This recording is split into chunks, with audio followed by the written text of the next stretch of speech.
show you what I got kind of set up. So here we are, emails done. Okay, so here's where we were.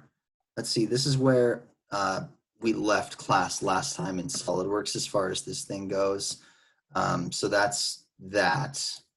Let me actually jump over to Rhino because I kind of wanted to finish off where things really kind of screwed up last time, right? I had tried to add some specs to this line work from, remember, if you guys remember from last week, we took a revolve and we put it in SolidWorks, we took it back to Rhino, we edited it in Rhino, and then we took the line work, and I was trying to add dimensions to this.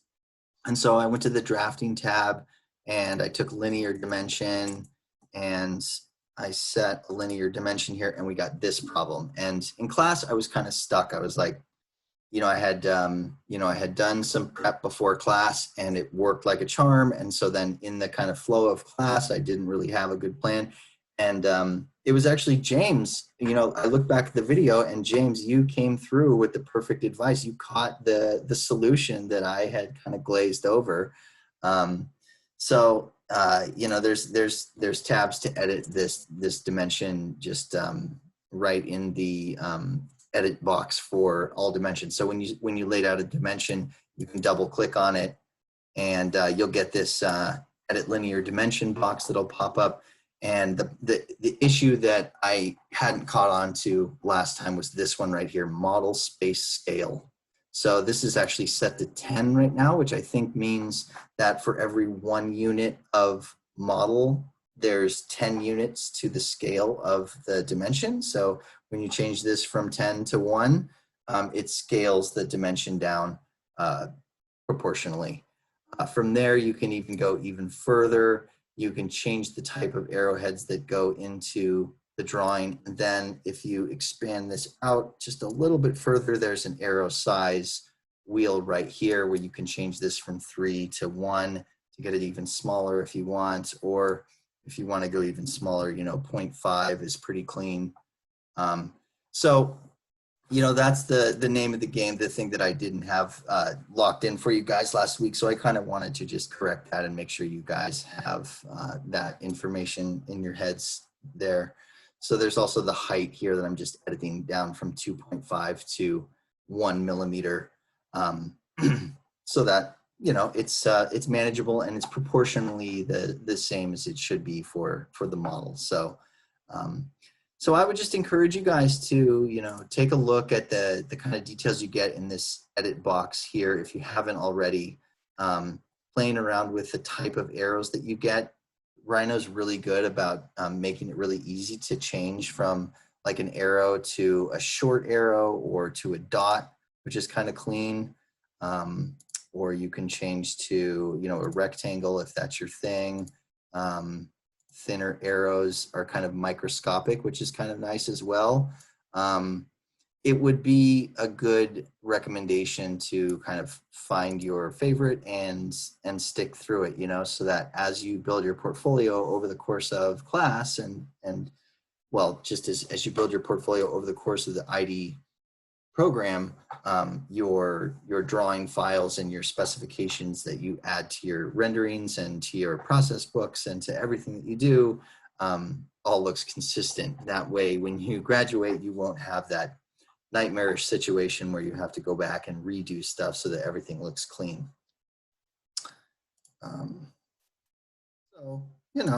This little slider down here at the bottom is the name of the game, and it's really nice for setting up really clean drawings. And so that's what I just wanted to get you guys so you have that. So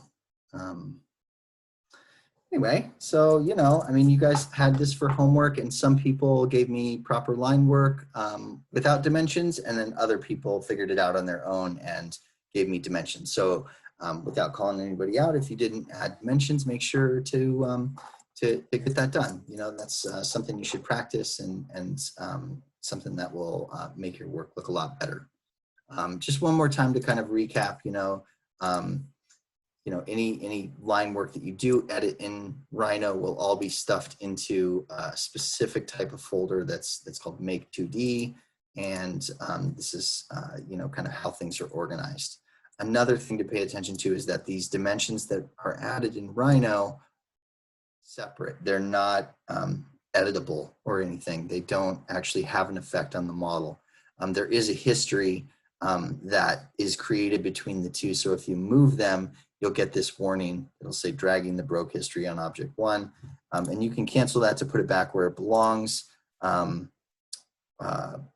otherwise, yeah, there's just that. So anyway, I just kind of wanted to get that figured out. There's a couple more things, a couple more drop downs to pay attention to here. To be 1000% honest with you guys, I very, very rarely get requests for 2D line drawings. It's just really kind of a thing of the past in the world of 3D CAD these days. Most of the time, 99% of the time, if you're doing 3D CAD that's going to go into production or that you're going to hand over to an engineer, you're just going to hand over a native Rhino file or SolidWorks file. You're never going to be asked for, you'll very rarely be asked for a 2D. I think in the last 10 years, it's happened one time with my friend who works in home goods, and he wanted some sort of wicker basket or something like that. And it was like I did it in Illustrator because it was faster. But yeah, this box right here is the name of the game. So in case you didn't add your dims in Rhino and you want to go that route, definitely, you know, make sure to remember that you can double click on these dimensions and bring this box up. So glad to figure that out along with you guys. So there's that. You can shut this puppy down and forget that it ever happened. Jim, you mentioned speed and how that's a factor in which program you choose. Like if you were to do this Bose speaker as a professional job, like how long would it take you? I think it would probably take me, I mean, as an initial concept, like we're doing here, that doesn't have wall thickness or interior guts or anything like that, it would not take me long. I could probably do something like this in, you know, a couple hours, maybe 4 hours, maybe. But you know, that would be pretty rare. I mean, I think to have this much detail figured out. The thing like having the graphics and everything handed off would be, you know, the kind of thing you'd receive from the graphic design department. The level of detail that we're building into this thing is not really like initial concept level. So every little detail here that we're building would take honestly weeks of back and forth. You know, the amount of speaker grill that you add for the amount of speaker that's stuffed into this thing would be a big conversation back and forth with the audio engineers and everything. What we're going to be working on today is dealing with the bottom end of this thing. So this is the practice version that I've got figured out. So the connection between this speaker and the bass is another thing that would be completely defined by the electrical engineering team, and it wouldn't be included in an initial concept CAD file. It would be roughed in, and you know, you'd blur it out with Photoshop or something, and you just have a call out in your sketch that would say, you know, connection point here. You know, you wouldn't have to go in and drill in and build all these little connector points. So that's why I say it wouldn't take very long, is because we wouldn't have to build in all of this stuff.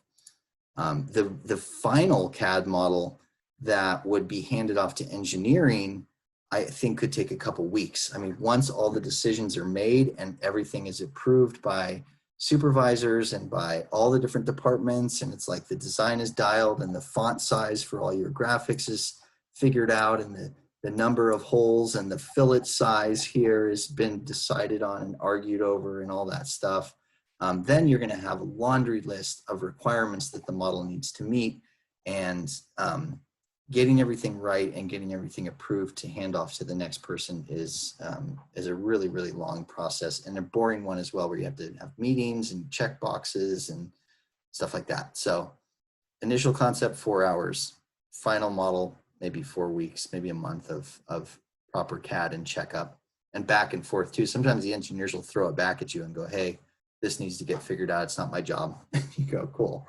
And that's why engineers and designers don't get along.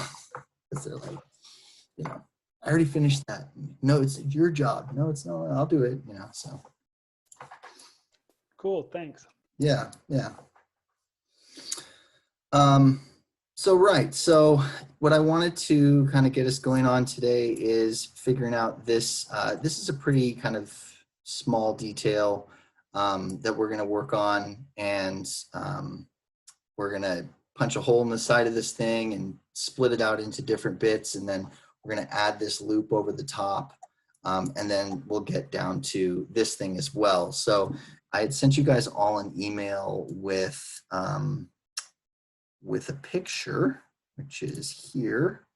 You guys take a look in your email. You're going to see this picture. Let me just edit that so we can kind of see what that picture is.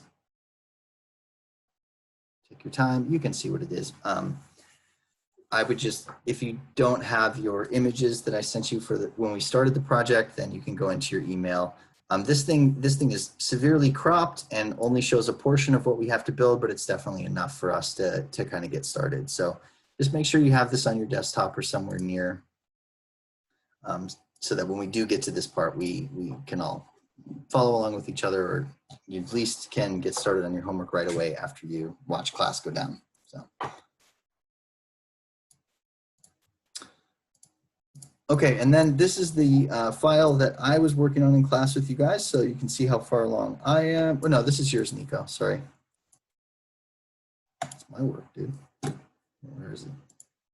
Yeah, speaker in class. Okay, so this is where I left off last time. So we've got the base to do, and we've got the handle to do. But there's also the topic of how to do 2D line drawings in Solidworks that we have to take on as well. So I'm actually going to just make a little part here in Solidworks from scratch, and you guys don't have to follow along with me. In fact, I'll just make this part for you, and then after class I can send it out, and you guys can you know, take it on as part of the homework assignment to make a little spec sheet here in Solidworks. So just kind of fair warning to everybody that doing specs in Solidworks is it's harder than in Rhino. It's a lot less free, and you'll see. So it all starts with a 3D file first. So I'm just gonna knock this thing out. I got a little sketch to follow, and I'm gonna go to my front plane here, and I'm just going to draw this thing out. I can actually show you where we're headed, though. Hopefully, did I throw it out? Yeah. Okay, so I have both of them. So let me show you where we're going to be. So this is just the part that we're going to build. It's nothing special. Take a look at that, and I'll show you how I'm going to build it. And then I've got the drawing file as well. Let's see, open file, and we've got, this is what a drawing file looks like in Solidworks. So it looks very stiff and very engineering and very kind of mathematical and not very fun at all. So just to kind of give you guys a walkthrough of what's coming, you know, you can see here that there's a lot of blank but technical looking kind of framing around your drawing files in SolidWorks. And one of the things I'll be showing you today is how to get rid of that stuff and how to customize all that so that you can have it easier for yourself to understand and easier for other people to look at as well. I'll show you guys how to shade your drawings and make them look shaded like this. But then this is how the line drawings look kind of on their own. One fun fact about this is the fact that all of these dimensions that are on the drawing are all live. So for instance, I guess this one right here, this radius 5 dimension is a good example. If I double click on that and I change the dimension to say, I don't know, let's make it 8 instead of 5. You see what happens. So all the drawings then get grayed out in this sort of way, or they have this little border that pops up around them. And then you have to go to the rebuild button, which is up here at the top, and rebuild will then apply the change to all the drawings.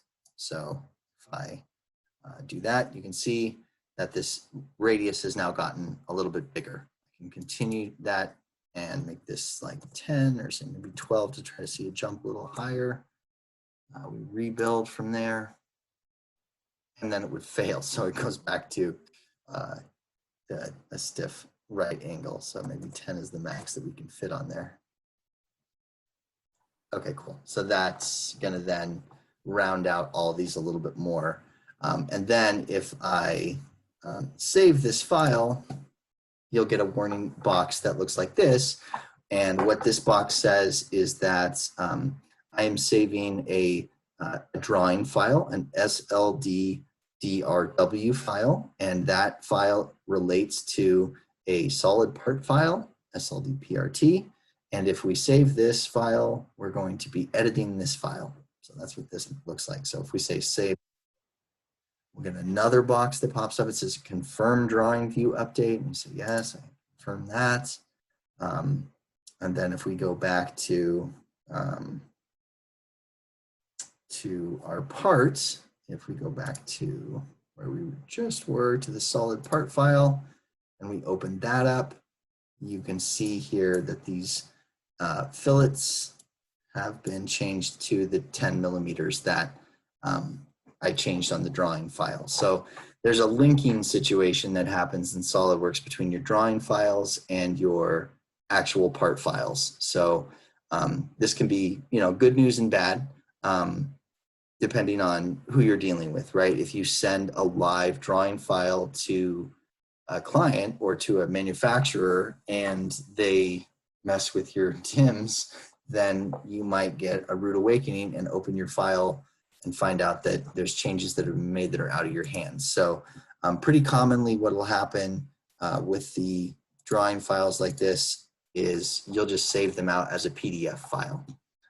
So if you go save as, you can go here and you can save them as a PDF, and you can also save them as an Illustrator file as well. So if we just save this as an AI, maybe we won't even have to build this thing from scratch. I'll just walk you guys through it like this. Save ourselves some time so we can focus in on all the rest of those good details. So here's our AI file. We can crack this open. Come on now.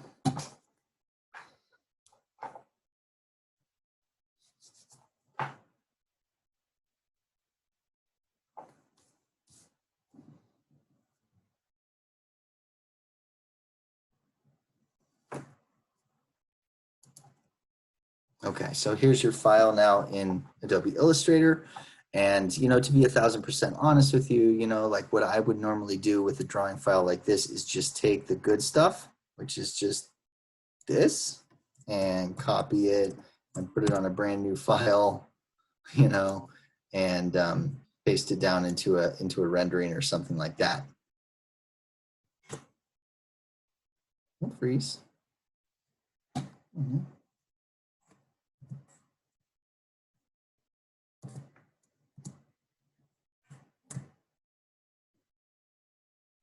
Right, see, because for most of the stuff that you guys are going to be doing as students, you're going to have your studio teachers asking you for 2D line drawings, and you're going to have specs and everything like that. And you're going to have orthographic views on your presentation boards. And for most of that, all you really want is, something that looks technical and something that calls out the dimension. So you don't really need all of this border stuff and all of this stuff as well. It's nice to have that kind of thing, maybe sitting off to the side of a design presentation. So, when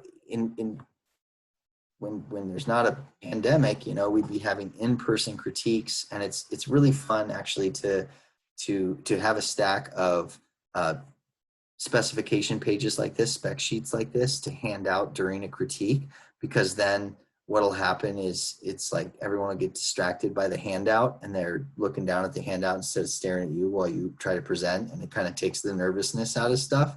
So that's another benefit of pages like this. But so I'm going to walk you guys through how to make a file like this in SolidWorks, and you see the benefit of being able to get it into AI. One thing that I struggled with quite a bit setting this up for you guys was just how to get a standard printable file, like an 8.5 by 11.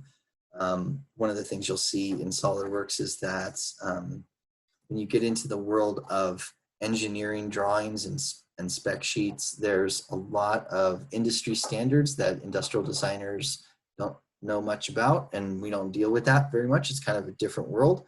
So just trying to figure out what an 8.5 by 11 is in the world of engineering took me a couple of Google searches, but you'll see, and just to let the cat out of the bag, it's called an ANSI. It's A-N-S-I, ANSI A file. So you'll see.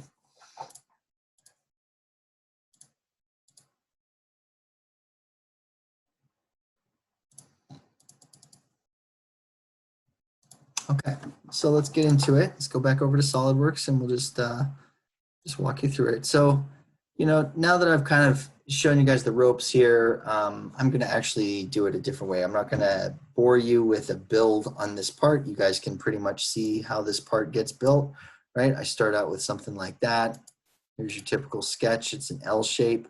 But when I do the initial sketch, one of the things that I do here is I very specifically I add dimensions to it. So one of the takeaways you need to know when you're doing specs in SolidWorks is that the specification, the dimensions, they will be generated by what you add into your 3D file. So you want to add as much detail as possible into your 3D file and all your 2D sketches in your 3D file as possible. So it's a little bit extra pressure to really use the Smart Dimension tool to try and get as much detail as possible into every sketch that you make.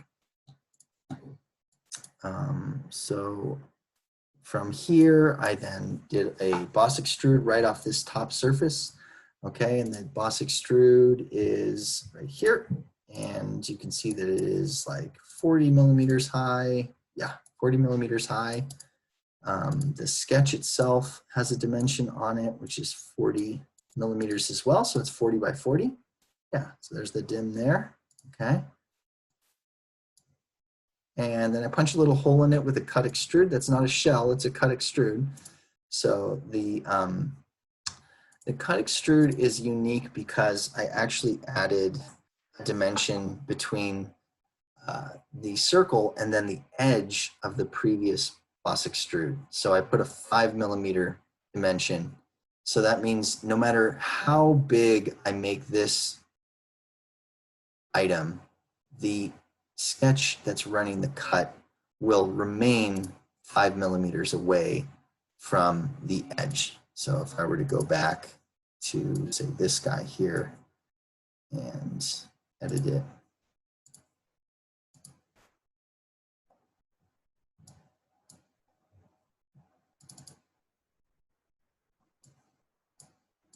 say I make this 60 instead of 40, okay, and then you have to rebuild.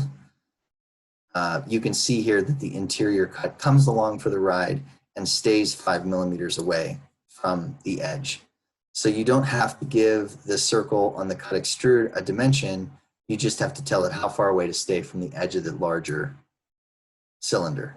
So it's a different way of using dimensions. And I mean, the whole scheme of dimensions in SolidWorks is like, they're live and direct, and they're meant to build relationships between different items of your model. Not like Rhino, which we saw before, where dimensions are kind of like they're just like the icing on the cake that you add. They're like a separate thing that doesn't affect your model and, you know, doesn't really do anything besides look pretty. So from there, I just filleted the thing out pretty heavily. All my fillets are going to mess around now that I've kind of played with this thing. Let's take a look. Here's a broken fillet. Let's see how I broke it. I just edit it really quick, and you can see, okay, so it's running at 10 millimeters, and that looks like it's a little bit too big for the size of the new cylinder that I added. So let me just back it off a little bit, like at 8. See if we can get a preview to run. No love. Let's try 6. Yeah, so 6 will work. Okay, so that's an edit there, and now everything's working. So back to this part. So I had this blocky version, the theoretical version of my model. I added the fillets here. I added an additional set of fillets up here at the top. That's these little guys here. They're just little tiny 1 millimeter fillets at the top, just to round that off. And then what else do I got? I think I did a cut extrude through the center of the hole there. And then I think I just did one more fillet down at the bottom. Yeah, for that. So just to kind of, show you guys how this works, this is a linked file. And so because I'm editing it here in this demo, the drawing file should kind of come along for the ride. So I'm going to save this file with the same name. It's called Strange Part. And so I'm going to go File, Save. Okay. And I'll go back to the drawing. Okay, let's take a look. Rebuild this.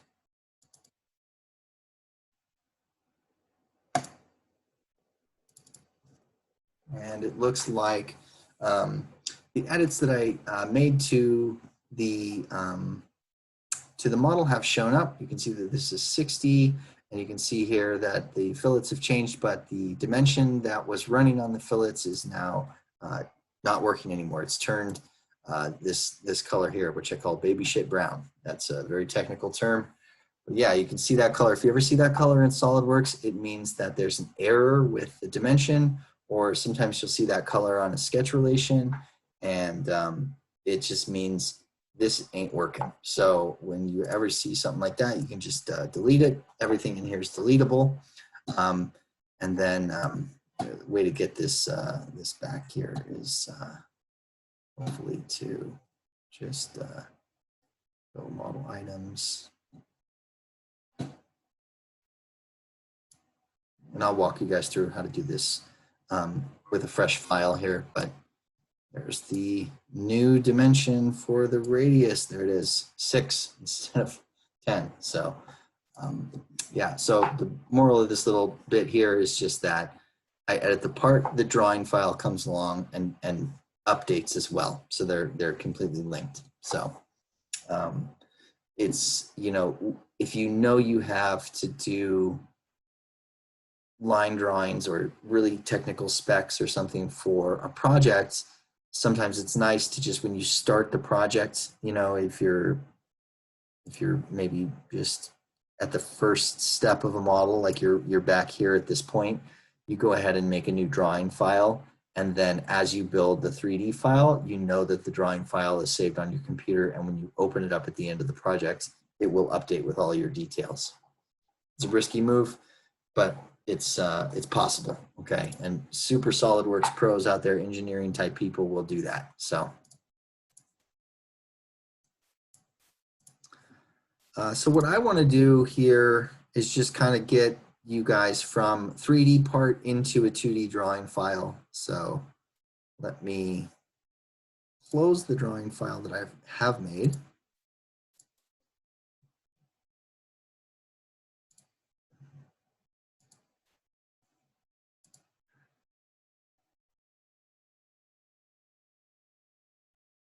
I don't have to close down speaker or practice. I'll leave those open. What I'll do here is I'm going to save this as a new name. Okay.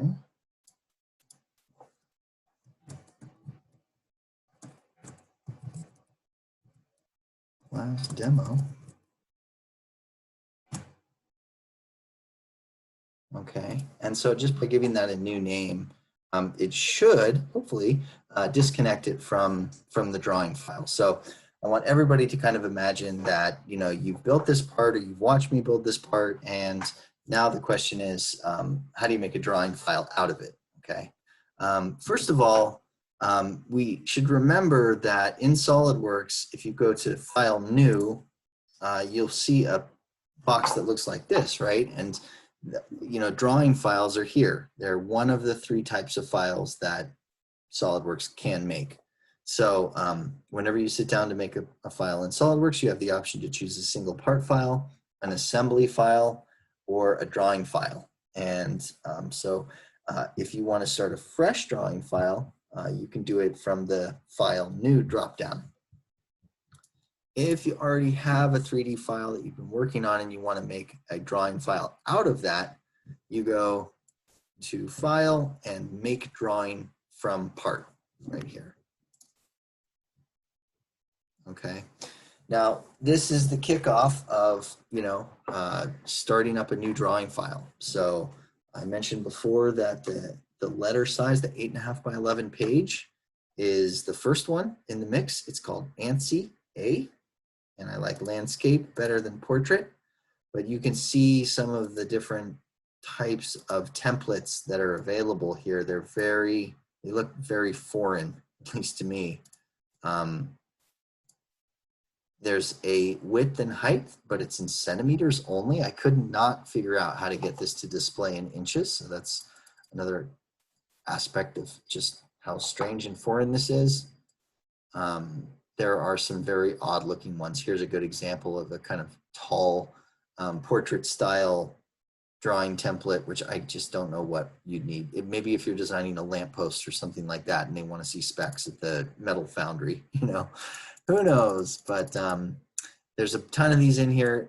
For me, I like to use the 8.5 by 11 because I like to be able to print them at home, and I have an 8.5 by 11 printer, and I like to be able to email them to people that most likely also have the same. So if anybody ever asks you for a specific file type, likely it's, or template size is what I meant to say, it's a specific template size, it's probably listed in here amongst all of these strange ones.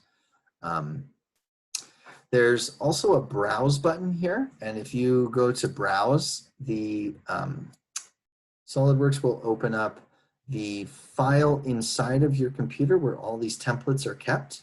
And one of the things that I won't show you guys how to do because I just don't know, but if you make a custom template of your own and you save it, it will be saved within here. So we'll see if we get there. But just so you know, if you do start making your own custom templates for drawing files in SolidWorks, you got to hit the browse button to find it. Okay. There's also the option here to just make a custom one to give you just a blank page, which I've done that a lot because I've felt that the standard drawing templates are too engineering looking for me. They don't feel good. And so you can go ahead and, you know, if you wanted to make yourself a blank one, just hit custom sheet size and type in whatever dimension you want here, and it'll make you a blank one. So for us, sorry.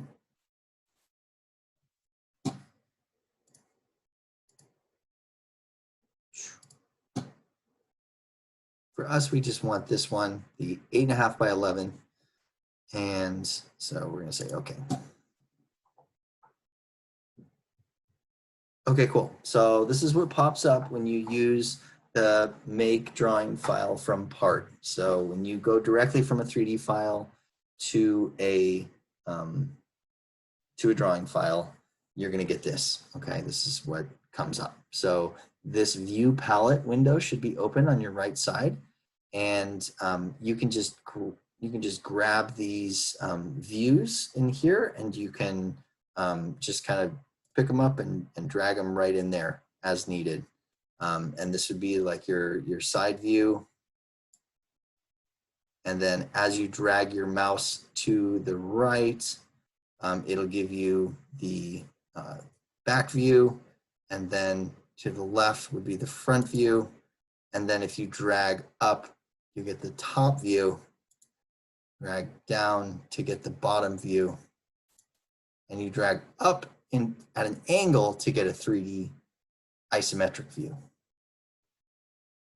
Okay. Now this comes in at a scale of, I think, 1 to 1. There's ways to change the scale if your part files are not fitting on the page. So I just wanted to show you guys what that palette is all about. And that thing will only pop up when you go from a 3D file to a drawing file. Hey, Jim. Yeah. On the bottom right, it says scale 1 to 2. Is that like inaccurate, or is that like a default? That might be a collected scale from the last time that I did this. So you can change the scale by selecting all of these items. And once you have them all selected, there's a scale button over here on the multiple views property manager. And there's use custom scale. Let's see if we go 1 to 1. You can see how big this thing is. So this is 1 to 1 scale, actually. Yeah, so this is, it captured the practice work I did for this. So this piece, this item, the strange part that I built here is pretty big for a 8.5 by 11 page. So in this specific case, I had to scale the drawings down to 1 to 2. And so that way that works. Yeah, you just select each part and then you can change the scale to 1 to 2. And when you come over here after changing it on the left side, you click in the window and it will scale them down. It doesn't actually scale the size of the 3D CAD file, the 3D file. It just changes the size of the line work on this page. So I could go again and grab each one.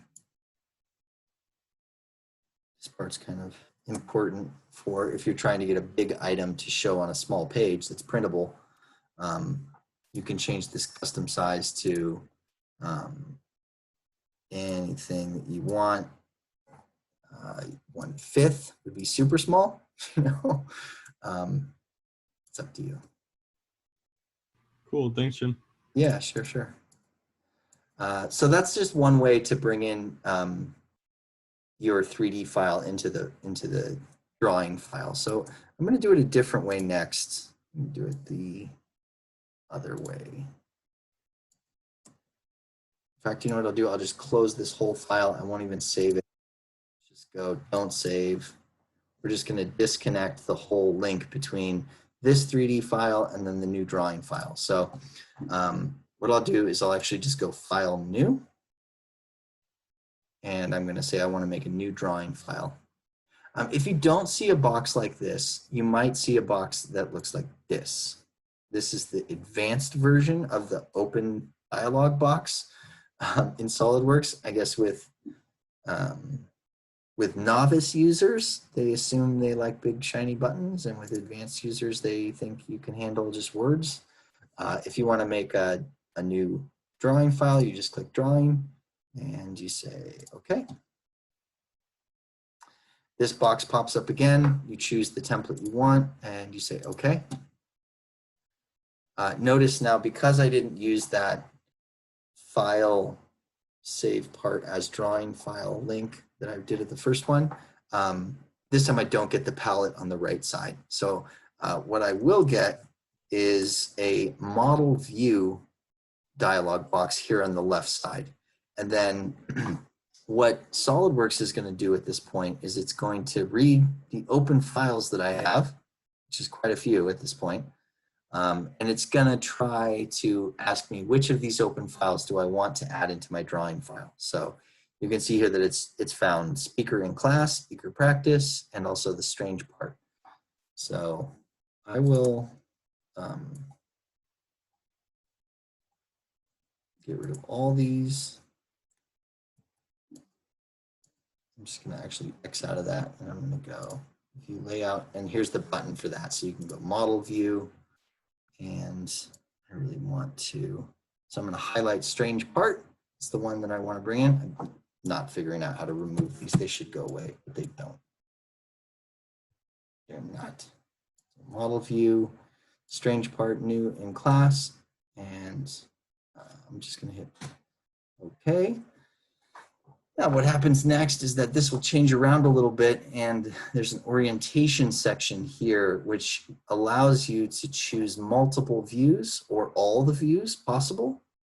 So we want to just hit this button here that says create multiple views, and then you can get in here and you can add just the ones that you want. So I want to add a front view, a top view, and a right view, and I'm going to do an isometric as well. I'm not going to do all of them because this isn't too complex of an item, and because I want a simplified file. You know, I don't want to get too complex. So I'm just highlighting each of these. And so then what happens is you're going to drag your mouse over here, hit your green checkbox, okay, and it's going to bring in just those specific views. So keep it simple, stupid, you know, that's the saying. And, you know, don't overdo it when it comes to these drawing files. Like I said before, the typical workflow with Solidworks drawing files is you're just going to be making these so you can get the line work into Illustrator anyway, and you'll chop it out of this whole thing. But, you know, there you go. So once you got it in there, we're kind of good. See if there's anything else I wanted to talk about here. Pay attention to what the scale is. If it's not fitting on the drawing, then here's your scale button down here. For this 3D isometric view here, as I mentioned, I wanted to show you guys how to make that shaded. So that'll all happen over here on the property manager. There's different settings. These buttons right here will define that. So you can just set that to shaded, and that's shaded. Okay, and then another thing to pay attention to as well is that these, like I said, SolidWorks is pretty stiff and unforgiving about the layout and placement of the line work. These things are all orientated in the typical engineering standard of the three-way orientation. So you can't really free float them around. If you can do the side ones, but if you grab the kind of nest one, this center one, and try to move it, the others are going to come along with it. It's going to try to keep them all centered. I think this has something to do with there's a way to send these drawing files to a CNC or to an actual tooling machine, and if you do that, you want the center line of all of them to be right in line with each other. So that's why that happens. Just know that it happens. Once you get in there and you make your own, you'll feel it, you'll play with it and get it. But another thing to pay attention to is the design tree here in a drawing file for SolidWorks is much different than it is in a part file. There is the sheet format here at the top. Well, first of all, there's the name of the entire drawing file at the top. There's a folder for annotations, which we never touch. There's the entire sheet, and then there's all the items that go on that sheet. So one of them is the sheet format, and you can right click on the sheet format and you can say edit sheet format, and that will hide all the model and give you access to all this stuff down here. So if you wanted to say, you know, change the name to, you know, my part R1, you know, you can edit this stuff here. If you want to take out any of this stuff, like all of this stuff should be editable right here. Trouble is, you got to click on it to get rid of it. So you can see the kind of tedious nature of this, deleting these individual lines. And if you pay attention to what's on here, you can see here that a lot of this detail is the kind of thing that would only be understood by an engineer.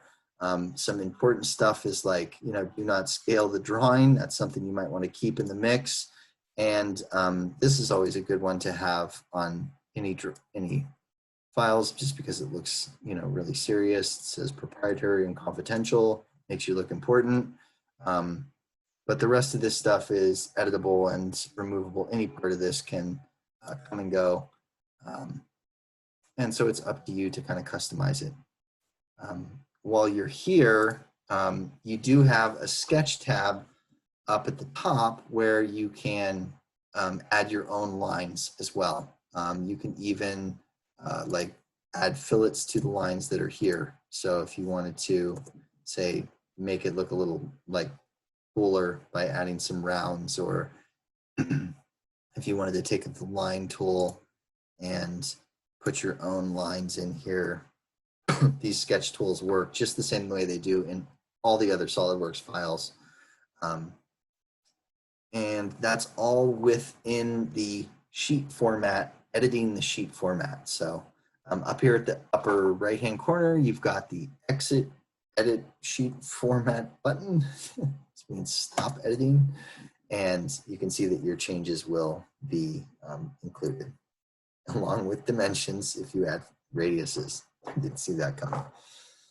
But hey, so, you know, what I'd recommend if you get into SolidWorks is that you give yourself an hour or two someday in the future or something to sit down and make yourself a really pretty sheet format down here at the bottom. And then when you're ready, you can go File, and you can save the custom sheet format that you've made. Just go Save Sheet Format, and you can see here that when you do that, it will save it in that long list of confusing templates that I showed you guys earlier. So we can go this format. I'd like to make it all in type and caps format. Anyway, let's just do that. Okay, cool. So that'll save that, so that when you go and you say File New, and you go to bring up a new drawing file, okay, and then you go Browse, okay, you can go and you can find your own format. Here it is right here, and that'll bring up your own custom drawing format and page size and everything like that. So too much to take on for this class, and it's really a personal preference if you want to go down that road. I've had students in the past that are super engineering minded and really like, you know, building battle bots and stuff like that. You know, that's kind of folks that'll nerd out on this kind of thing, but I'm definitely not that guy. And, you know, maybe you are, so it's up to you. That's how to do it, is edit sheet format. The other items you'll see here in the list are all of your drawing views. And so you can select them kind of one by one. If you want to just get at them, they're right here in the design tree. So what I'll do here to get the dimensions on there is up here at the top under the, let's see, what is it? Yeah, under the annotation tab here, okay? Annotation is model items, okay? It says imports dimensions, annotations, and reference geometry from the referenced model into the selected view. So we're gonna hit this button, okay? And this property manager will pop up here, and you can set the source. This source will either be set to selected feature or to the entire model. Okay, so we want to do the entire model here. All right, and down here we've got the option to import specific types of model items. Like we've got marked for drawing, I don't know what those are, but there's the dimensions here, and then if you've got hole patterns or anything like that. This one here is the one I always hit. I'll just hit these first two. And annotations are for different things. Like if you actually apply real life materials to a model in your 3D CAD, you can do that here in SolidWorks. Like you can set the material in the design tree of your 3D file to like ceramic or steel, and then you can calculate the difference to you know, the weight of ceramic versus steel and stuff like that. And so those are all be considered annotations. Geometric tolerances is like breakpoints and stuff like that. It's all engineering stuff. So we don't deal with annotations too much. Reference geometry would be like any sort of axes or planes if you wanted to bring those in. I think those things clutter up a scene too much. All we really want is the dimensions, right? Again, we're throwing this thing into Illustrator at the end of the day, so, you know, I leave that stuff alone. Down here at the bottom is the layer section. Shouldn't need to worry about that. I'm going to go ahead and hit OK and see. There she goes. Worked, luckily. And that's what that's gonna do is it's gonna read the 3D file and it's gonna bring in all the dimensions that you added to the 3D file. So if you didn't add any, then you gotta go back to the 3D file and add them in if you want them in the drawing file. But since we took care to add those dimensions in, the drawing file will pull them in. It doesn't do the best job. So you could see how it overlaps them a little bit. So it does take a little bit of work to get them to look nice. So also something I'm kind of noticing right here too is that, sorry, let me grab one. Here's the radius for the fillet. You can see that it's set to 0.6, which means that it looks like the units for this file are not set to millimeters. So that's another thing to pay attention to. Down here in the lower right-hand corner, you've got a button that says custom, and this is, as you know, the place to go and change to millimeters. And you can see that the millimeters will then just update all the dimensions. There's a button down here that's kind of fun, depending on who you're dealing with. It's called dual dimension, and you can hit that. And it will actually give the dimension in another type of unit if you want. So let's say that you're an American designer and you're building your model in inches, but you're sending it to a manufacturer who wants to see everything in millimeters. You know, maybe it's a French manufacturer or, you know, Bulgaria, who knows. But you can have the dimensions displayed in two different types, okay? You have to set that sort of thing in the preferences of the file, and it happens so very rarely, but it's cool at least. So yeah, I'm just going to kind of dig in on this thing a little bit and just try to organize these so that we can see what we get. So you see that it does take a little effort to kind of get them to be seen clearly. And when you make your own on this, when you make your own drawing file, you're gonna feel kind of what I'm feeling right now. They're not like, don't easily slide around. They're snappy and they kind of like have their own kind of attitude as you move them around. But you know, just like we kind of saw when we first started class today, you know, these are all live drawing. They're all live dimensions. So for instance, up here on the top of this tube here, I've got a 1 millimeter radius, and I can click on that and I can change it to 2 millimeters, or let's say so 3 millimeters. Everything gets shaded like that, and you have to hit rebuild to rebuild. And if it works, you'll see a difference. If it goes back to no detail, that means you overdid it. So back that off to 2 maybe, and rebuild. And looks like, yeah, you can see a 2 millimeter fillet is almost a full round on the top. So. And I have a question. Sure. So if you only have one sketch dimension in your solid parts thing and you're like, okay, all I need to make sure is that the top's 1 inch distance, does that mean that you'll only have one dimension showing up on this? Like you need to have all your sketch dimensions done for your item before you put it in drawing? Is that what you mean by dimensions? Yeah, that's what I mean. You kind of have to plan it a little bit and think like, what dimensions do I really want to show, you know?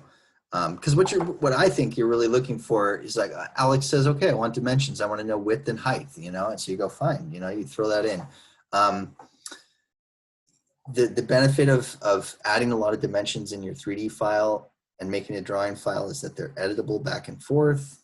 But yeah, if you try to add dimensions that are not in your 3D file here in a drawing file, I'll show you what happens. So up under annotations here, there's the smart dimension tool, the typical one. And if we click on that and we go here to like the side of this and we pull off a dimension, you'll get something called a driven dimension, which is, it shows up as gray. So let's say you build a 3D file and you're like, oh God, I have to show dimensions on this thing. I don't really want to go and have to dimension everything out. You can import the line work, make the drawing file, and just have gray dimensions. They're just not editable in the same sort of a way. So if I double click on this, you see that nothing really happens. So it's called a driven dimension, and it's not linked back to the original file, but it'll still measure the edge. So if your deliverable is like width and height, you can always add more dimensions. They'll just be gray. That's all. And not Okay, cool. back. Yeah. Thanks. Yeah. Right. So there's our drawing file. Let's see, what else do we need to know? Gosh, there's a ton more to talk about on this. A lot of it's kind of over my head. I mean, there's a million, under the drawing tab here, there's a bunch of really nerdy engineering stuff like auxiliary views and cutaway views. Here's a section view, which is kind of cool. You can like get in here and you can like cut your model in half and it'll show like what the thing looks like when it's cut in half. What else? There's removed sections, like if you've got holes inside of walls and stuff and you want to do a little cutaway, you can do all that. I'm really, for an intro to 3D CAD class, it's over your requirement, and it's really like not something I've come across in my career ever since graduating in 2005.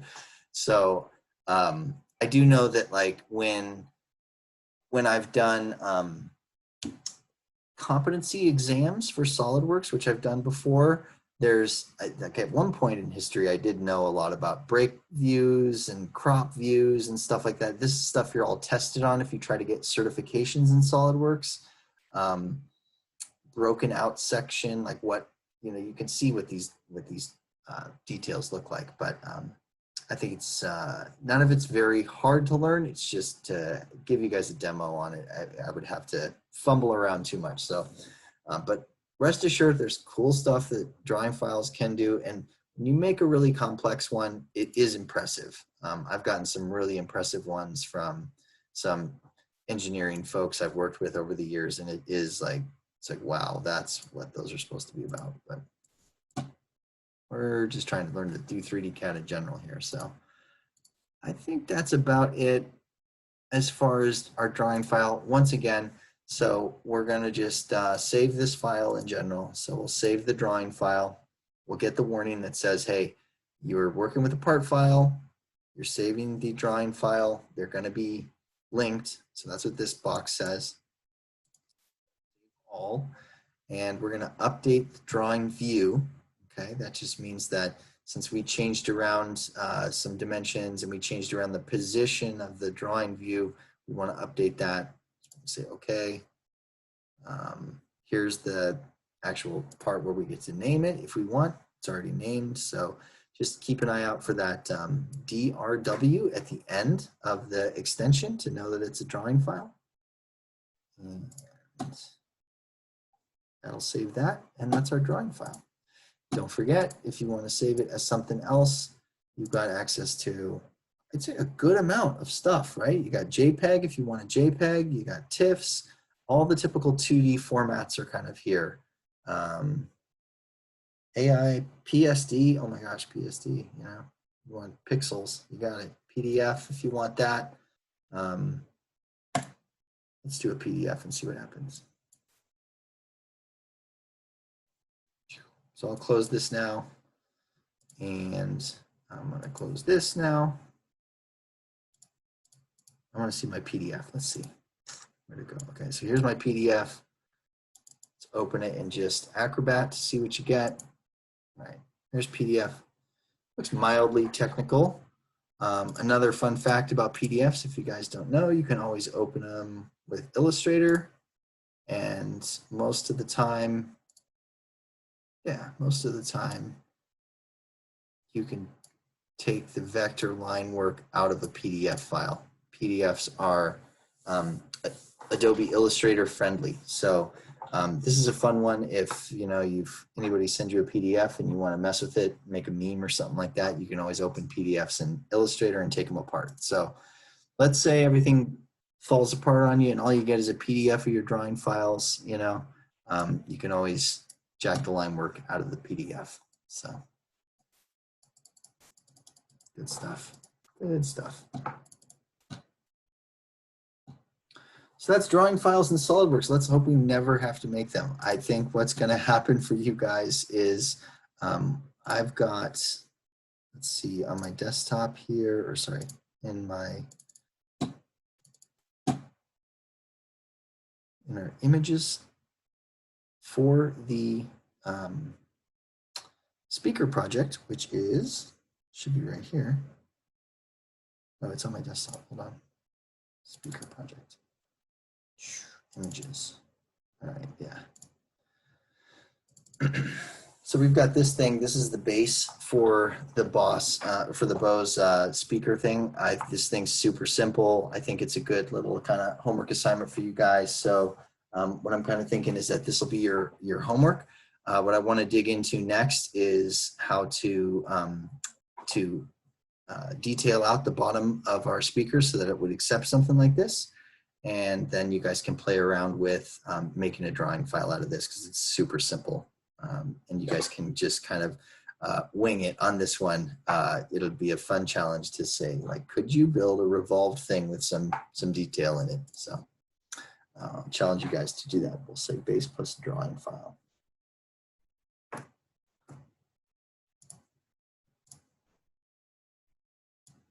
Okay, so the next bit is digging in on this guy. Do you guys want to take a little 15-minute break before we dive in on this? I feel like I've been talking to myself for a hot minute about boring-ass drawing files. So the next bit is going to be taking you guys all the way through, from this to this bottom piece here. You can see what we're about to do. If I hide this, I'll give you guys a walkthrough and we'll take a break and we'll come back to it, okay? Okay, cool. Okay, so here's my file. So here's my design tree. What we're going to do here is we're going to start out with just a split. We're going to split this top body, cut a little hole out of it. We're going to cut a hole in that. We're going to fillet it a bunch of times, and then we're going to split the filleted edge a little bit. We're going to do some mirrors to get that figured out. We're going to punch this little hole in the side. We're then going to do like a sweep to get the top handle figured out. And this handle here, we're just going to do half the handle, and then we're going to mirror it because it's symmetrical. We only want to do half the work. From there, we'll be pretty much done with that part, and then we dig in on the bottom of the model, which is down here. Let's see. Yeah. So with the bottom here, we're going to import our picture. We're going to start to build out this kind of shape like this, and we'll fillet it out as we go, and we'll cut into it again with just simple cut extrudes, and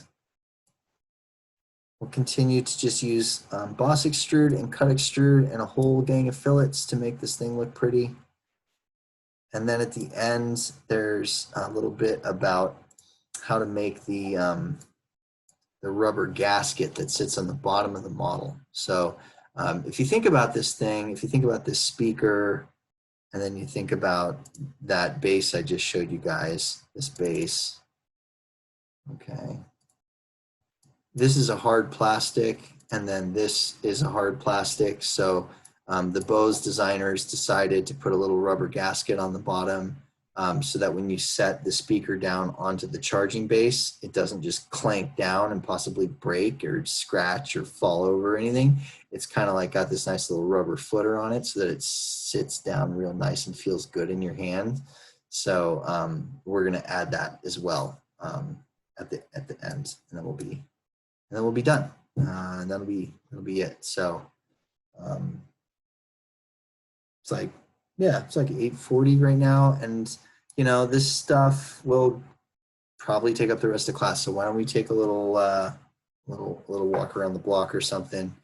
Come back in 15 minutes, and we'll get in there and do that. That sound good to everybody? You guys with me? Yes, yes, yes. Okay, cool. All right, well, I'll just go on mute, and we'll meet back in 15 minutes. So that'll put us like right before 9 o'clock. So, all right, guys. Okay, cool. I'll see you in a minute.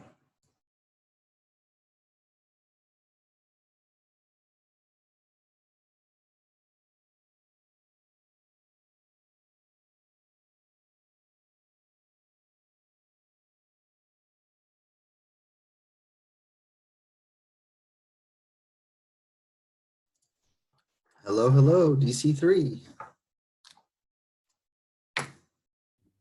Hello. Hey, guys. All right. Let's dig in on this model and build this stuff. You guys can follow along if you want, but you know how I roll. I'm going to go pretty quick through it, and we'll be recording. So let me. One question for you. Sure. So, are we building the up and down parts like from now? What do you mean the up and down parts? What is that? Wait, how can I, the bottom parts, like the charger? Is that called a charger? Yeah, that's right. Yeah. This thing. And the handle on the top. Yep. Okay, so we start from 0 right now. That's right. Yep. That's okay. Yeah, I'm trying to follow up. We're going to do this thing to start, okay? And we're going to zoom in on this detail first. First, we're going to make this hole. You get it? I got it. Cool. All right, let's look at some photos of what we're going to build here just to get a better sense of why I think this is a little bit, it's going to take a little bit of work. Let's see here. So these are all the images that I sent you guys. And I think, let's see, this view here, this PNG. So if we zoom in on this guy.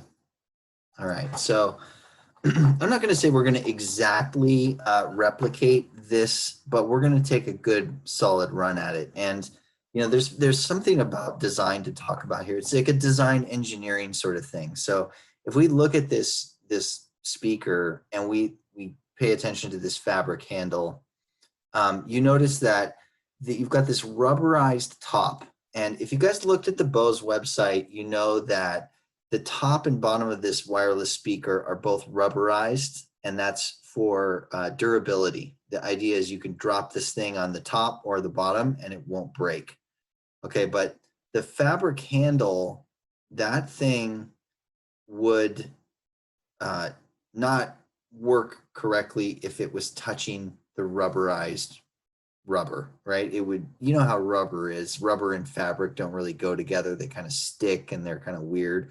So what the Bose designers and engineers did is they put a metal tube through the head of this speaker so that you'd have fabric on metal, which is much smoother and would allow you to grab this fabric handle and kind of swing the speaker with the handle. And it would make the feeling of that fabric handle a lot better. It would make it a lot nicer.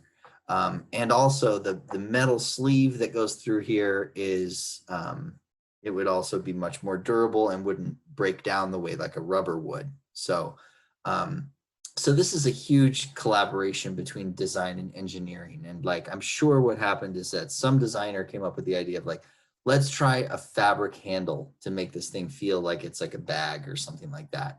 And the engineers were like, no, that'll never work because there's rubber on the top. And then they said, well, what can we do? And then it's collaborate time. And they said, well, let's put a metal thing through the middle. So anyway, so we have to model that now. Manufacturing wise and assembly wise, it looks like what happened is the larger rubber top was injection molded as one piece. Then there was some sort of housing that was put in there to hold the steel or the metal tube in place. And then there's like a plastic cap. So for us, what it means is that we have to make this little part line, and then we have to make a little material separation. And then later in KeyShot, we'll be able to make this thing look like metal, and we'll get this cool little detail of the part line as well. Okay, so that's why it's something to pay attention to. It's not nothing. You know, this is a big part of this design was the you know, the kind of experiment of putting a fabric handle on a speaker. I haven't seen that yet. Bose is kind of the first. And so they had to jump through some hoops to get it to work right. So so that means in our build we have to do the same. So so I'm going to start here, and I'm going to hide most of the bodies we're not working on. So the top body here, this one is, for me, it's called circular pattern 2. I'm going to hide everything else. Oh, hold on. No, there you go. I'm going to hide everything except the top.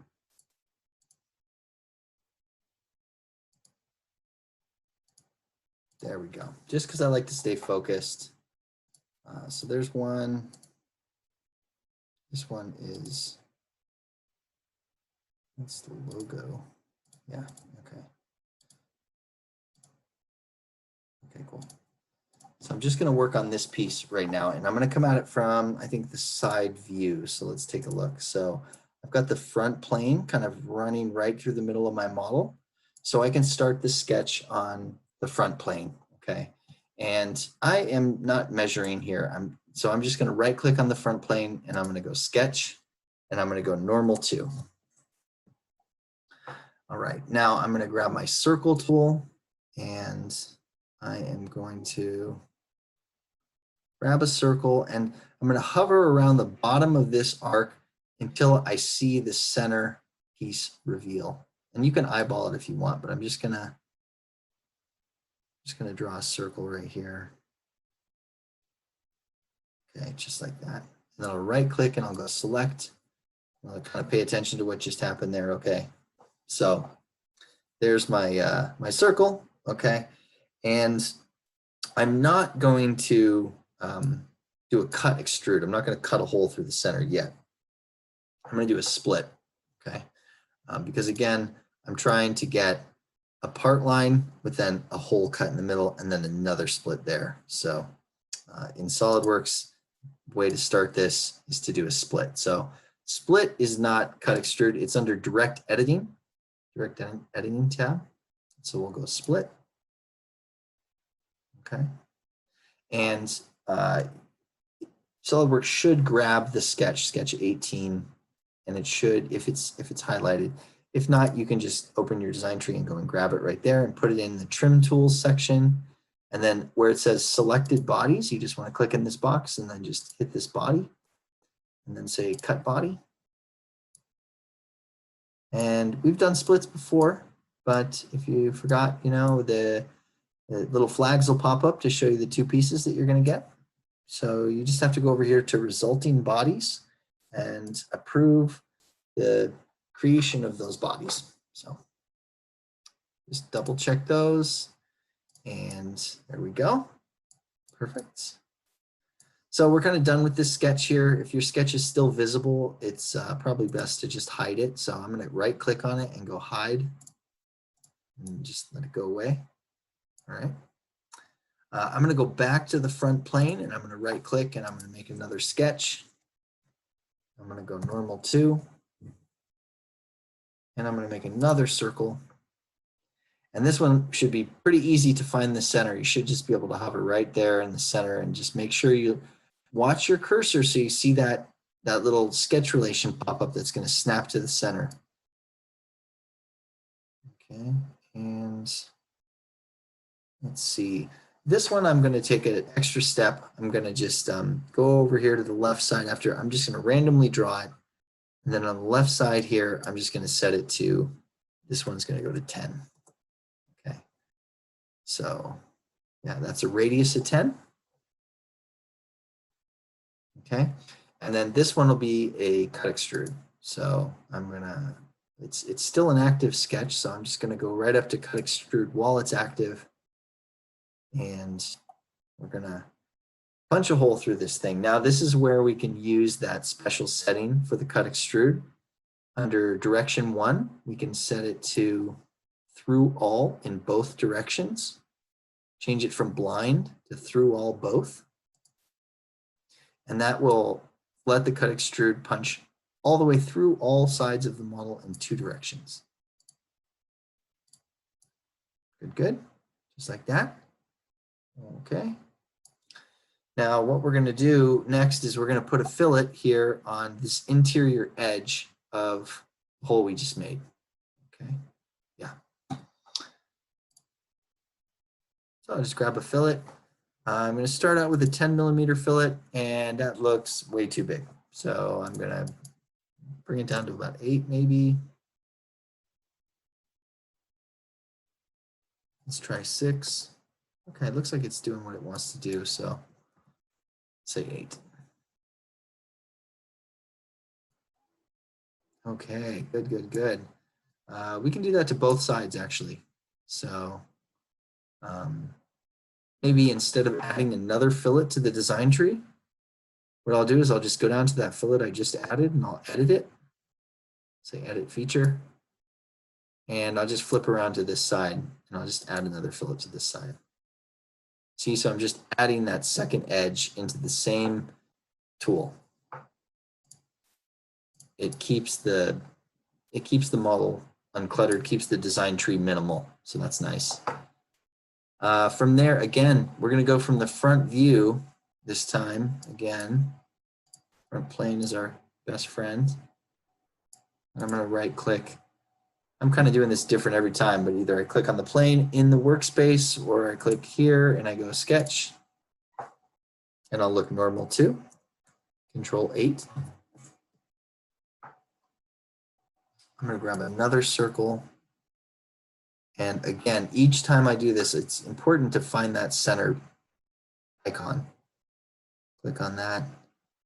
And this one, what I'm going to do here is I'm going to overlap it over the first edge and before the second edge, kind of like in the middle of that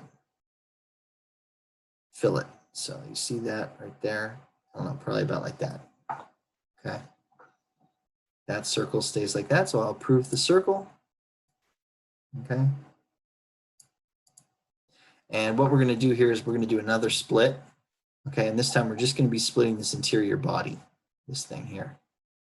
Because if we look back at the photo, okay, we've made this exterior cut, we've made it into its own body, and now we're going to split the center of the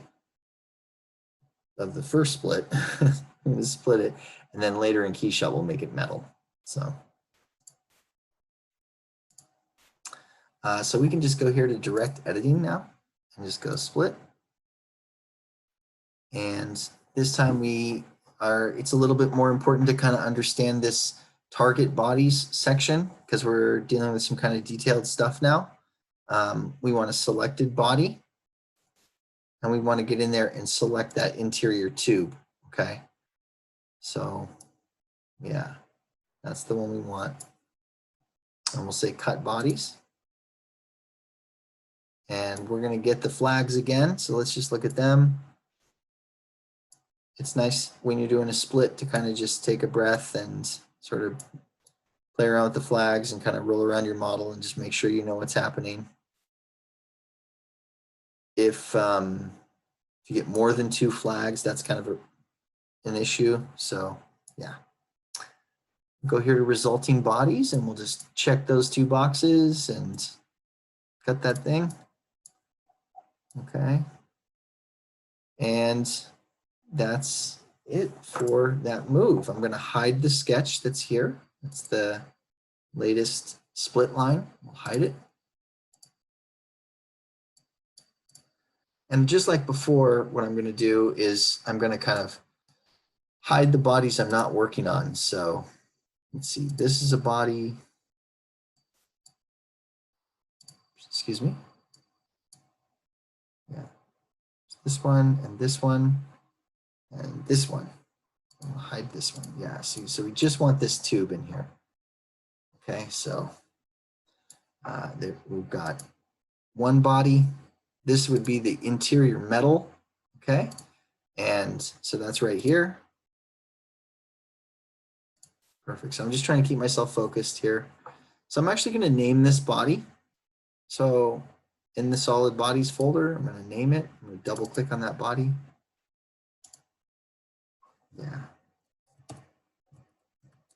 And we're just going to call it metal sleeve. Okay.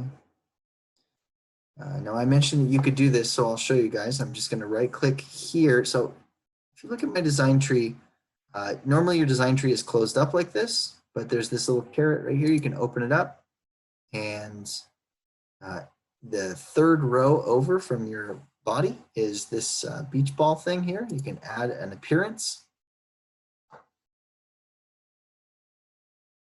Okay. And in the appearances property manager, this thing here, you can change the color if you want. You can go to advanced also. There's the advanced button up here. You can go to surface finish, illumination, mapping, color, basic.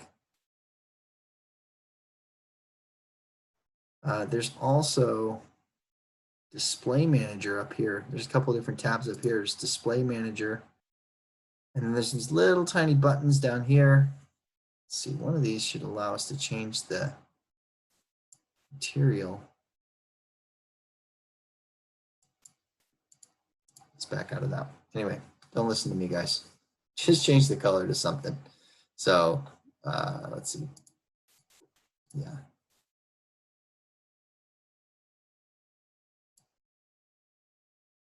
I just changed the color to pink. So just change it to pink or yellow or something so you can get a call out. Remember what we're doing here. We change the color of the body so that when we bring it into KeyShot, it will show up as a different color, and KeyShot will separate things by body and by color. So any color you like, something noticeable. I'll change mine to blue, okay? You can hit the green checkbox in the upper right-hand corner or the left. It's all right here. So you just hit that. There you go. Appearance. And yeah, pick a color. Okay. So that's done. That's job done. And one last thing, if we look back at our reference photo here, it's hard to see because it's a pixelated image, but that metal sleeve on the inside, if you look here on this side, there's a little highlight and shadow thing going on in here. So I think we want to actually fillet this edge right here. Okay, but we want to do it very small. So I'm going to say fillet, turn on the fillet tool. I'm going to set the fillet size to 0.125. That's 0.125. It's a human hair. Zoom in to kind of take a look at what I'm doing there. See that? It's a micro fillet. Okay. Let's do it to both sides. So here's this guy. Perfect. Both sides. Little micro fillet. Done. Okay. So this would be the kind of thing you could export this body right here. You could say right click and you could say add to new part, and you could send this off to your metal manufacturer and they would mill this up for you. So this would be, you know, the thing you'd hand over to your engineer who convinced you needed a metal tube through the top of the speaker.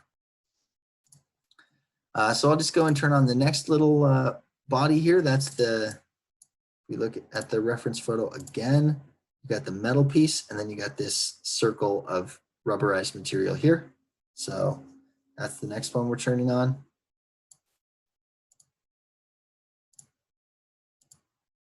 Okay. And we'll just kind of zoom in on this to kind of get a good close look at it.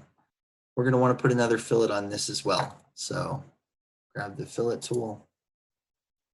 It should capture the last dimension that you added. So 0.125. And I'll put one there. I'll put one here also. Okay, cool. I'm going to zoom in on this. We'll just kind of give this a little roll around. You can see that we're also going to want one here on this edge as well. It's kind of hard to see, but you've got one fillet here and another one there. Do that on the other side as well.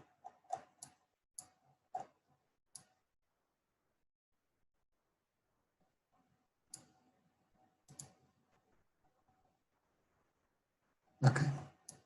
Super small little fillets. These things are tiny, but they're going to make a difference when we do our detail shots. Okay, so green check box to approve those fillets.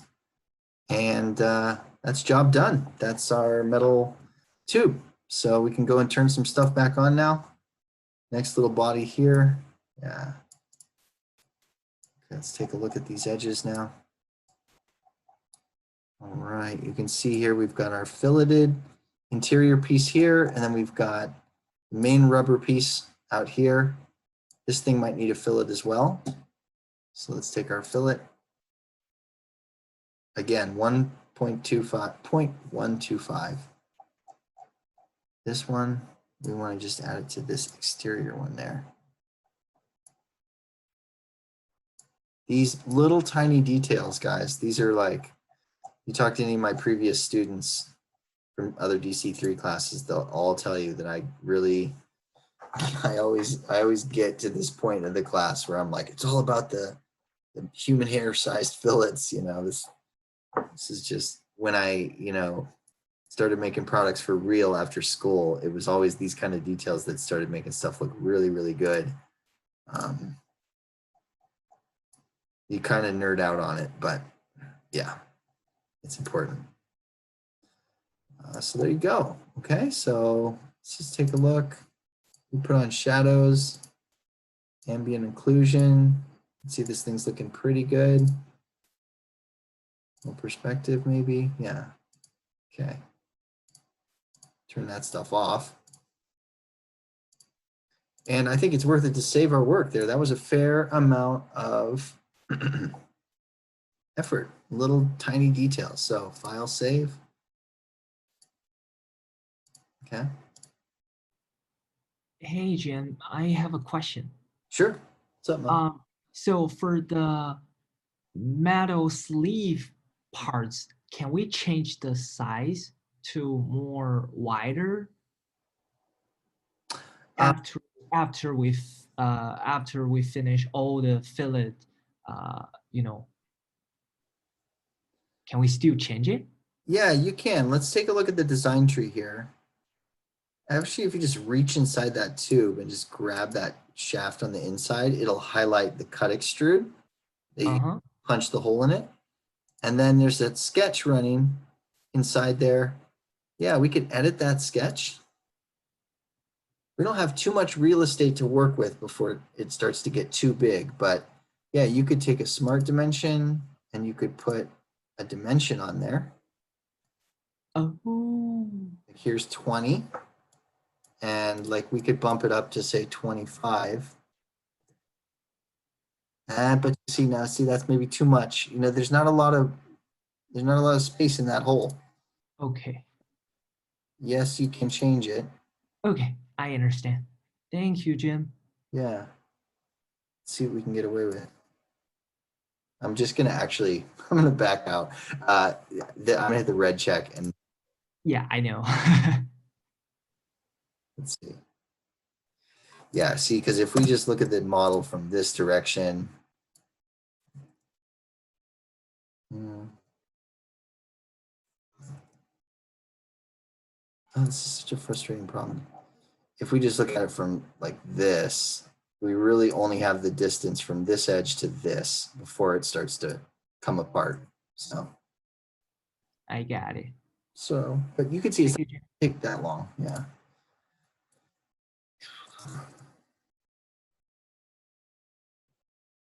Oh. Sorry guys, I have a frustrating thing going on. When I use my view orientation cube here, and I look at the side view of my model, you can see that it's off center, and I don't get that. What is that about? Annoying view cube. There's this button here, which is like view selector and isometric.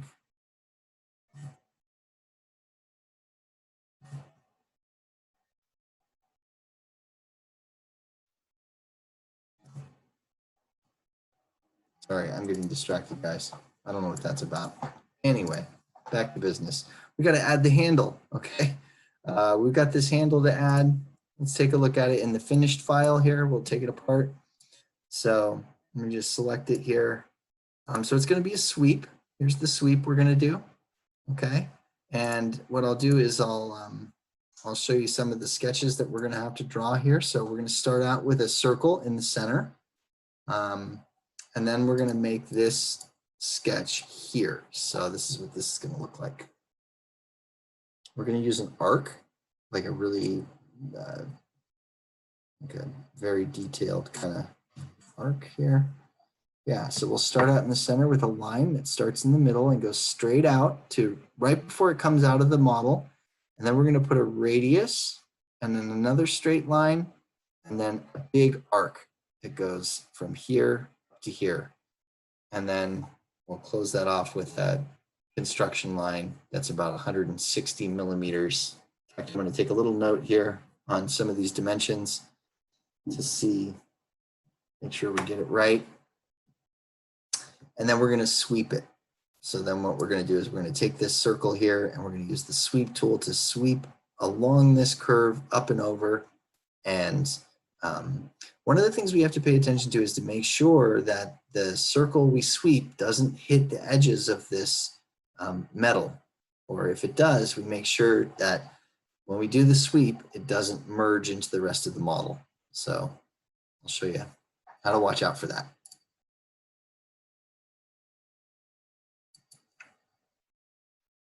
So we'll jump over here to our design, and I'm just going to go to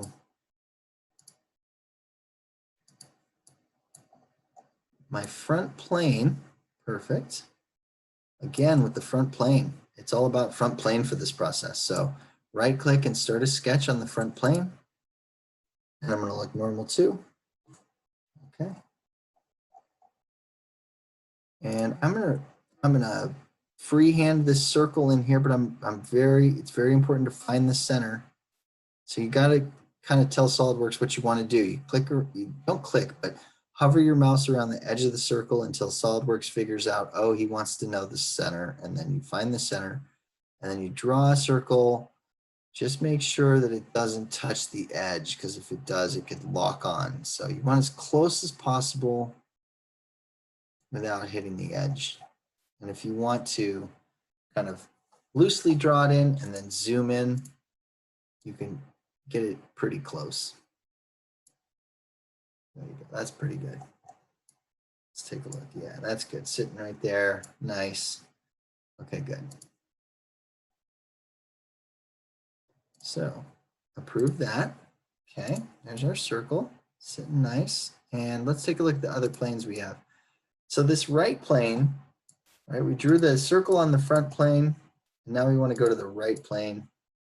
Hopefully this is the same for you guys, but we now want to draw out from this circle and up and over like this. So the right plane is the page we want to draw on. So I'll right click and I'll go sketch. And now I'm going to look normal 2 again. And at this point, it might be a little bit easier to see into the model if we go like this. Just change the view to hidden lines revealed. And we'll grab our, I'm going to grab a center line first. And I'm going to just lock right onto the center of that circle. See that? Click there.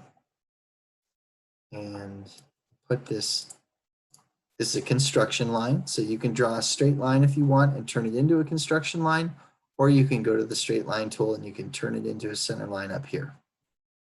I'm going to add a dimension, smart dimension. And I'm just going to use the dimension that from my other model, which was 160. Okay. And that's good. So just going to hit escape to drop the dimension tool so I can get back to drawing this line work I need. So I'm going to grab my straight line tool again, and I'm back to business, going to go right to this center here. And here's how this goes. So I'm going to draw a straight line that goes out of the model like this. And then I'm going to click, and I'm going to click, and then I'm going to right click and go select. Okay, so we're going to go straight out and then 90 degrees up from there. And then we're going to use this, this very specific tool that's called tangent arc.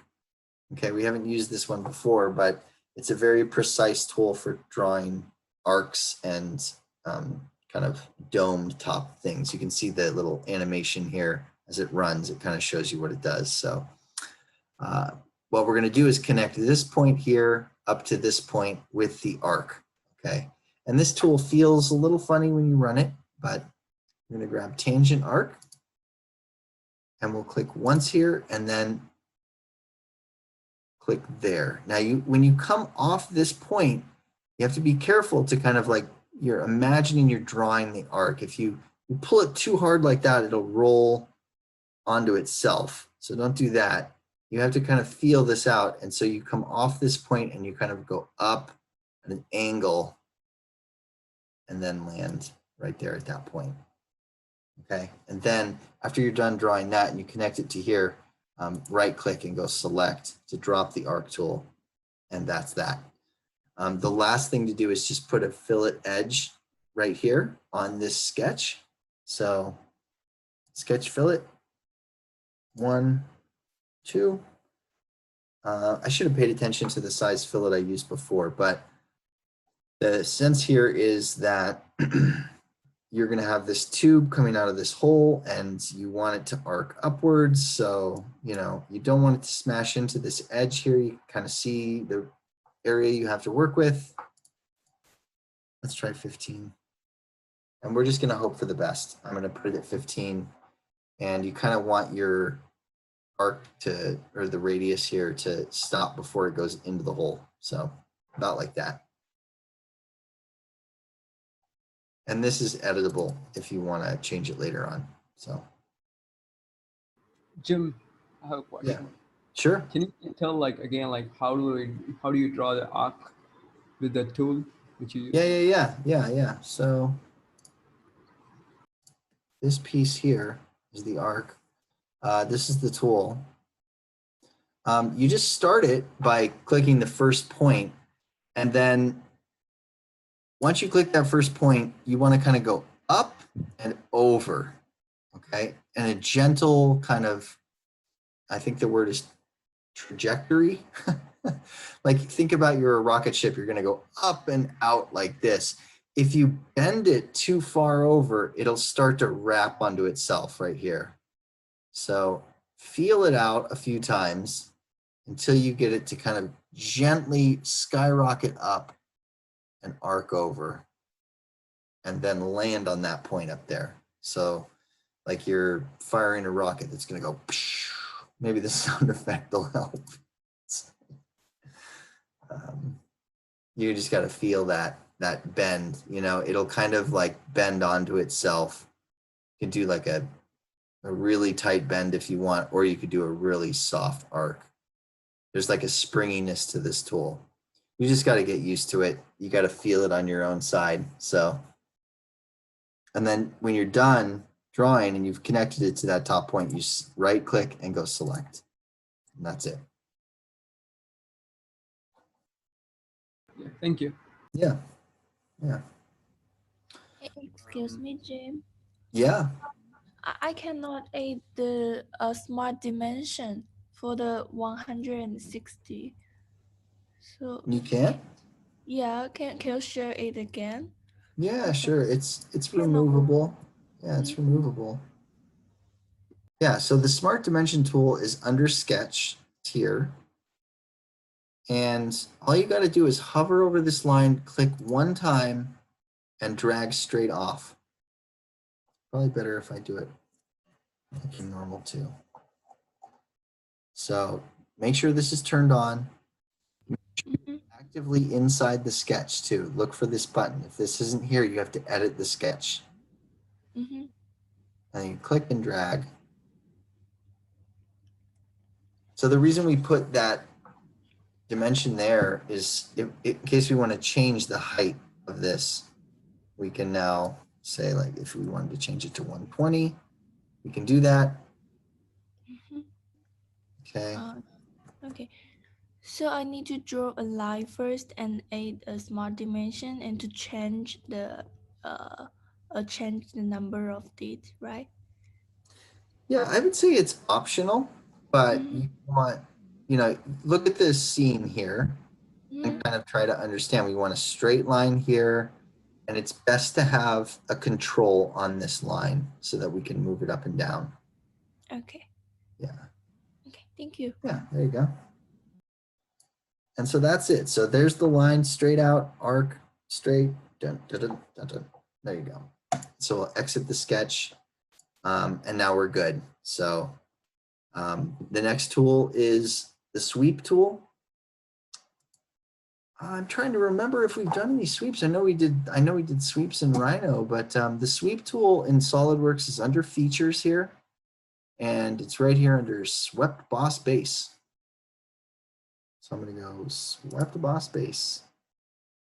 The way this tool works, it's got a sketch profile and a circular profile option. We want ours to be sketch profile. That means that we are going to be we're using our own sketch to run along the profile. Okay. So we drew this line here, or sorry, this circle here, and we're going to sweep it along this profile. So the icons tell the story pretty well. There should be a blue box that says profile, and that's where you put the circle. Should go right in there, sketch 21. And then there's the profile box up next, or path box. And so, yeah, we'll just hit that box and it should do that. It's quick. All right.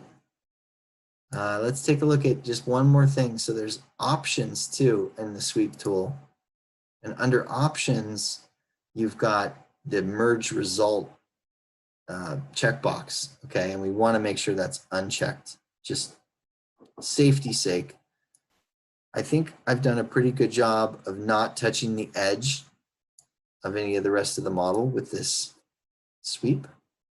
But just in case, we want this item to be its own thing. We want it to be its own body, not connected to the rest of the model. So just go to options, unfurl, unfold options, and just uncheck merge result.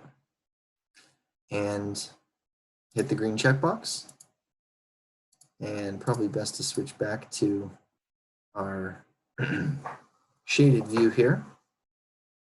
And so we're in a good spot now. This is all set now. So we've got our sweep here, which is our handle. That sweep is got two sketches that are running it. And we can edit this as needed. If we want to edit the main path here, that's sketch number 22. And then we've got sketch number 21 in there. We can edit that if we want to make this a little thinner maybe. If we wanted to put a sketch dimension on this circle, we could. It's an option. It's not mandatory, but let's see what size it is. I'm kind of a sucker for even numbers, so this long number here is too long for me. I think I'll just make it 18. And that's a small change, but yeah, you could play around with it, you know. Excuse me, Jim. Yeah. Could you show us the sweep blue box again? Let's take a look. Blue box. I'll edit the whole feature. This one? Sketch 21. Okay.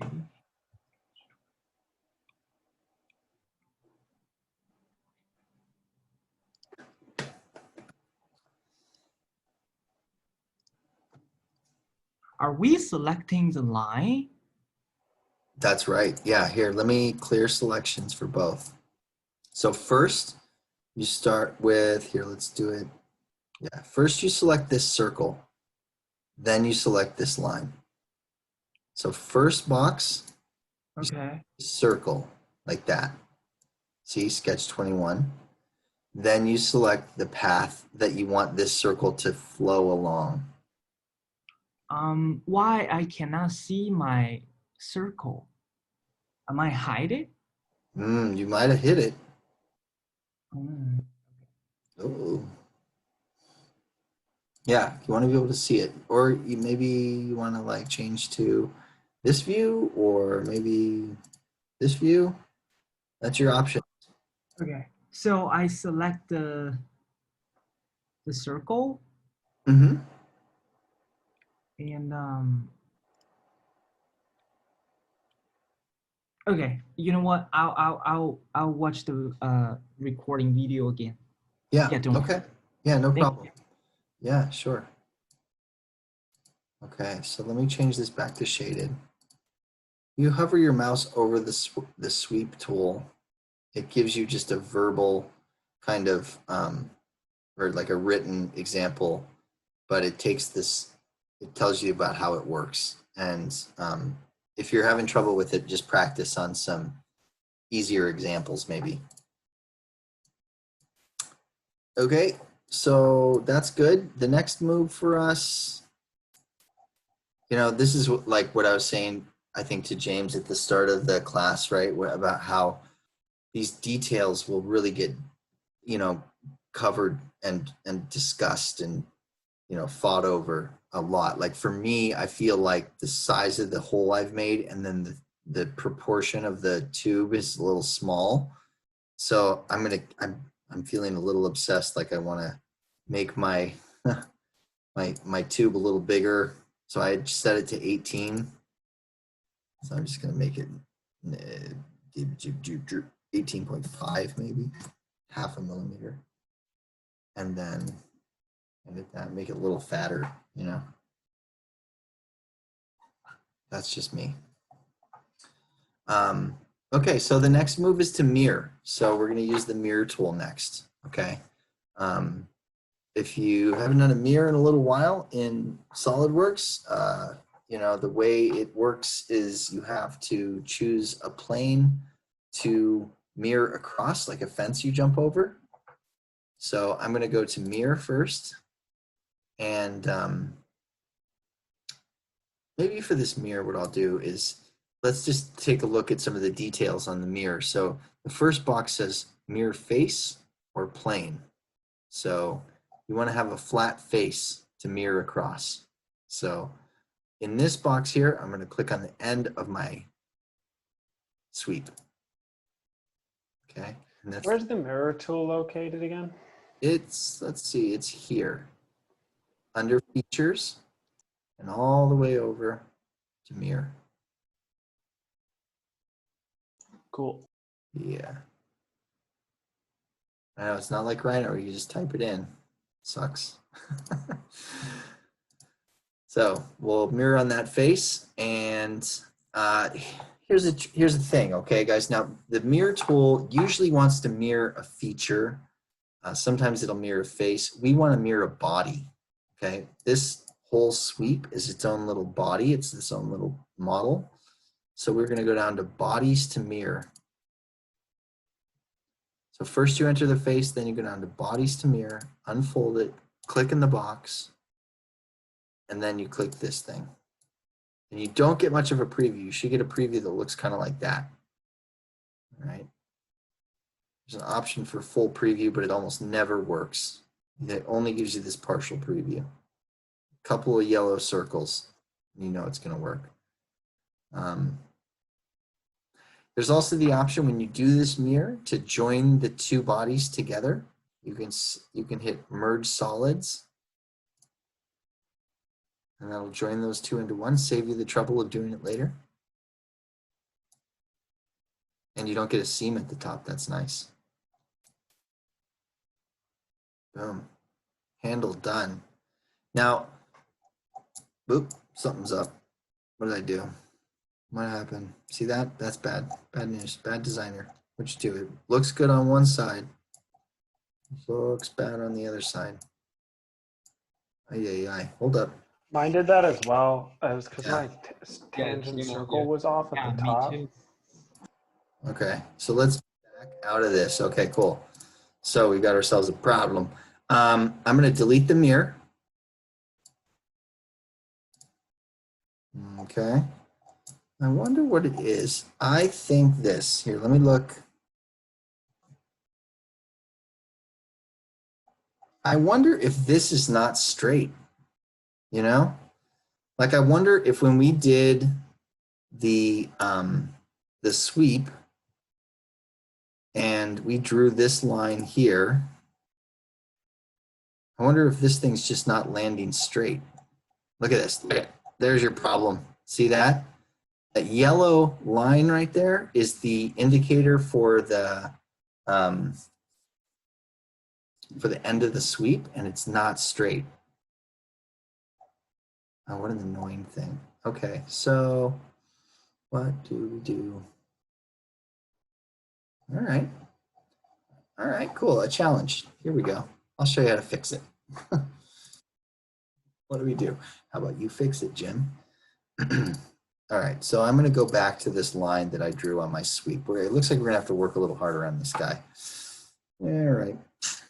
I'm going to edit this sketch that's running the sweep. And I'm going to take this part here and I'm going to delete it. And I guess we're not going to use the arc tool like I wanted. It's not working right. So, okay, so we're going to use a spline instead, and we're going to set the spline up to be perfectly flat on the top here. So watch this. So I'm going to take my spline and I'm going to go 1, 2, and then I'm going to right click and go select. Now with this spline, you click on a spline, you got your handles, right? Remember these handles? Cool. So with these handles, you can put a relation on your handle. Remember this move from a couple of weeks back? Yeah. I think it was Mo or James. I forget who it was, but somebody was like, why don't you just click this button over here, right? You can set, if you click on the diamond and then you hit horizontal, it'll hold that straight. Okay. And you can play with this thing to make it kind of look like an arc. Okay, but the problem is we need to blend it. We need to blend the bottom of this curve to this straight line. So luckily this is a straight line, so we can just go here to this handle here and click on that diamond and make it vertical, and that'll blend it. Now let's zoom in. Now the yellow line and our construction line are perfectly straight. So this gives us actually a little bit more kind of creative option, right? We can make this thing look funny if we want. We can make it look tight if we want. We can really have control over this domed shape. So I'll leave that to you guys, but just make sure that you've got this handle here, this one I'm pulling on. This one is horizontal and this one is vertical. Okay, that's important. But the rest of this arc, I'll leave that up to you. Okay, cool. So if you guys want to have a little callback to the old days of Rhino, remember there was that the curvature tool that I showed you guys in Rhino to how to read the curvature of a curve. It's in here in SolidWorks as well. So there's a little button inside of there that can turn on the curvature, and the more you twist this, the more you can see that curvature. It's just a little button right here that says show curvature. Anyway, enough chit chat. So now we should be good. That's the hard, we ended up having to go the hard way. So we'll do mirror again. Here's mirror. And we'll still use this face, but now we know it's flat. Bodies to mirror. and green checkbox. All right, nice and clean, good. Did your sweep end up just happening after you connected the two, or did you rerun the sweep? I might have missed it. I dove right in on this sketch. I didn't even touch the sweep. I just opened the sweep up in the design tree, went to the sketch in the sweep, and I just edited it. You can do that, and you can see the preview is still running as I like drew the new line. And then when I finished doing my line work, I just exit out of the sketch and the sweep comes right back on. So if I wanted to make this handle look different, I could dig in on the sketch that's running inside there, and I could be like, okay, let's see what happens if I go like that. Okay. The boss wants to see, you know, 5 new concepts. All right, here's a new one. All right, there you go, boss. Have a nice day. You know. But yeah. Okay. I mean, I'll admit the arc tool, it had a little bit more of a round appearance. But hey.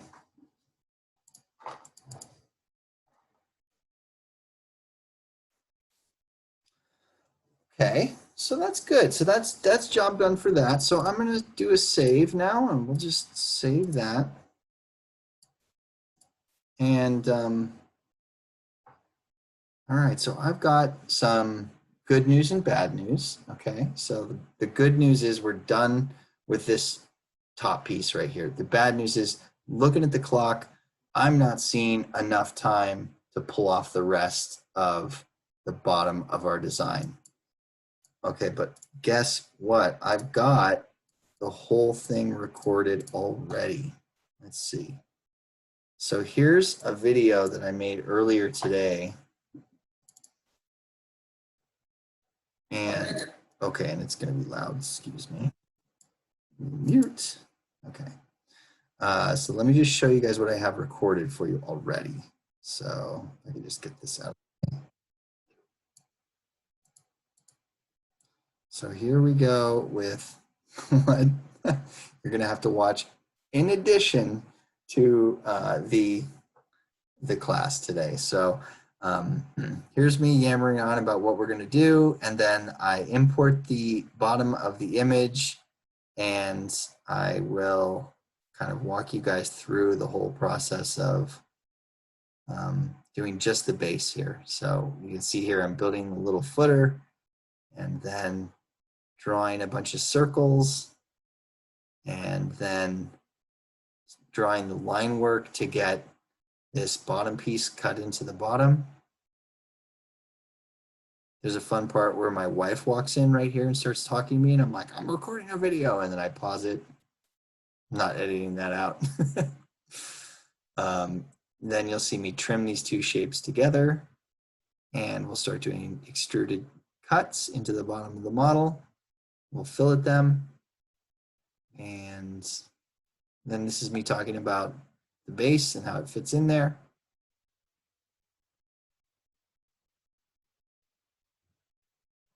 So I'm going to change the homework now, and your homework will be to watch this video and do this base as opposed to building the base. We'll build the base in our next class, and we'll do it as an assembly file, okay? So then here's me building the little battery connector and doing an extruded cut into the model. And then I do some little trickery here with the Convert Entities tool to build a bunch of details into this. You'll see this happen, some mirroring going down. And then I'll do a little chit chat about this. There's like a little hole in the bottom of this thing where you could mount this speaker to, I think, a tripod. We're not going to thread anything. We don't have to build threads into our model, but we'll just build a little piece to go in there just for detail's sake. And then there's a kind of confusing part here about building this base using convert entities. So that'll be the challenging part of the homework for you. But I I kind of thought like maybe we were going to run out of time today. And so I pre-recorded the tutorial for you. Boom. And it's 44 minutes long if you take a look right there. So given the fact that it's 44-minute tutorial and given the fact that we have like, 20 minutes left in class, it means we can't pull it off, but I'll upload this to our YouTube channel and I will upload it to our Moodle as well. And so your homework will be to get just exactly this far. And then what we'll do in class next week is, or not, I mean on Thursday, is we'll build this thing based off of the work you do on the base, okay? Because we're going to introduce assembly files, which if you remember the type of files that SolidWorks can make, it can make part files, drawing files, which we learned about today, and then assembly files. So we have to learn assembly files before we leave class. And so we're going to do that in next class. And we're going to do something called in-context modeling, where you start an assembly file, you import an already built model into it, and then you build new parts in your assembly based off of the sizing and the look and feel of what you've already built. So it happens all the time in 3D CAD. You're building one thing, like when I was doing water bottles forever, they would get the 3D CAD for the glass for the water bottle and they'd send me that, and then I'd have to build a model around it. So you import everything into an assembly file and you work off of the models. And there's a ton of fun stuff to learn about assembly files. It's super complex. So homework switch up, no problem. Tutorials already made, should be easy to go. So build that base thing and follow the tutorial, and we'll go from there in our next class. If you guys want to, if you're feeling like you want to watch more tutorials in SolidWorks, tomorrow is Wednesday, and I think at 6 p.m. David Curiel is having one of the final 3D workshops on Zoom. You should have got an email from Corey or David kind of pushing it and promoting it. And he's going to be doing a tutorial on sheet metal tools, which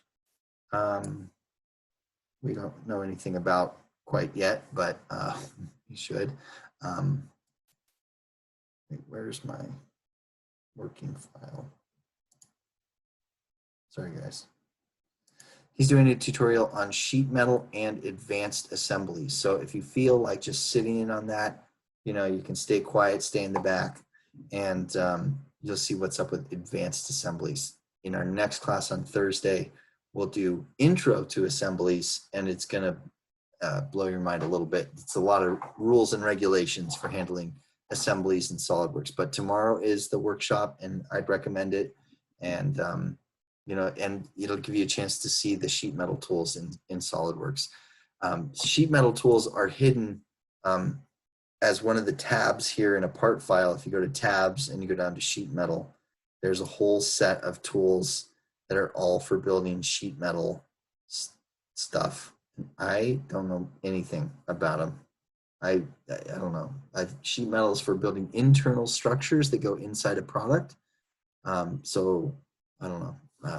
David Curiel is going to tell us all about it. I'll be there, so I recommend it. Just kind of to close out class, and since this was a little bit weird, this handle thing, I'm just going to do it in one more way to just give us kind of like a plan. I guess we did plan A. It didn't work. We did plan C. Okay, we're going to do this will be plan C. So this sweep, let's say you wanted to do it a different way. So I'm going to delete, you don't have to follow along with this part. I just want to show you. We'll take a mirror and we'll delete the mirror. Okay. Take the sweep and delete the sweep. Okay. That leaves behind the sketch. All right. Let's edit the sketch. And what we can do here is under the sketch tab here, we can mirror the sketch That's called mirror entities, when you mirror sketches and not bodies or surfaces. Entities to mirror will be this guy, this guy, this guy, and we're going to mirror. So we're just mirroring these sketches here, and we'll mirror about this center line here. Okay. This thing, I mean, it was a fix because of that problem we had, but I felt like the arc was a little bit more attractive. So I'm going to take off that we used a spline, which we added special conditions to so that it would mirror correctly. But now we have these kind of bull horns sticking out of the top of our model, and we can go back to using the arc tool because we have a start and finish.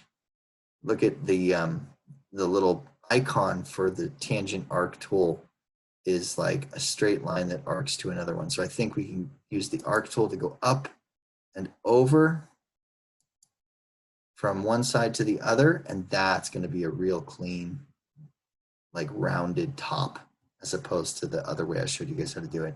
You can see we're a little off from the 160, but that's okay. So we'll just approve that. Okay, and that's a nice domed top. Like say we took that other one into the boss and you said, it looks a little flat on the top, you know, I want it to be domed. Go, okay, fine. You know, here's another way to use that arc tool. And then with this line in place, we'll do a sweep, okay? We'll go features, sweep, okay? And this time we'll do a different type of sweep where instead of sketch profile, we're gonna do a circular profile. So turn on circular profile and it changes, the tool changes. And instead of asking you for a sketch that sweeps along a path, when you have it set to circular profile, you just enter the path. And then you give a dimension for the circular profile. So let's see. Let me see here. Let me remind myself what this sketch is. Out of the way. What does it say? 18 and a half? Right. If I had a better short-term memory, I would remember that, but I didn't. So let's do sweep. And we'll set it to circular profile this time. We'll select the path. We'll set the circular dimension to 18.5. It's the same size as before. It was same size as the sketch. And we'll approve that. Let's make sure options and merge result are unchecked. Yes. Okay, so see how that's much more dome top. So now we took advantage of the last little minutes of our class here to completely learn the sweep tool and the two different ways you can use it. One way is to draw the profile curve that you want and sweep it along the path.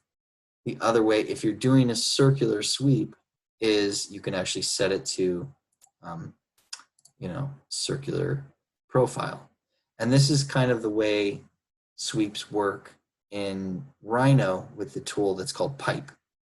You guys remember pipe tool? I'm not sure that I brought that up. I'm trying to remember, but anyway, you draw a line in Rhino, you put the pipe command on, and it basically does exactly this. It draws a circular profile over the curve, whatever it is. So that's I think a good kind of closer for us. We've got I think an improved handle here. It definitely looks nice and rounded. Nobody can complain that is a perfect circular top. And yeah, this thing's good to go. So the last thing for me to do here to kind of prep my model is just turn on all the bodies that I have turned off, turn on the rest of the model. Look at how it stalls when I turn on that circular pattern one. Ooh, I hope it doesn't crash. Oof, nervous. I can hear my fan kicking on. Okay, I'm going to save my work right here. Save. Okay. And yeah, so that's where we're at for class today. Okay, so if you were following along, then you're at least this far. If you're not following along, then your homework is going to be to make your handle and the hole, get everything all set up in your bodies, and then I also want you guys to follow that new tutorial that I built for you guys on how to set up the base. At the end of that, your model should look like this. Okay.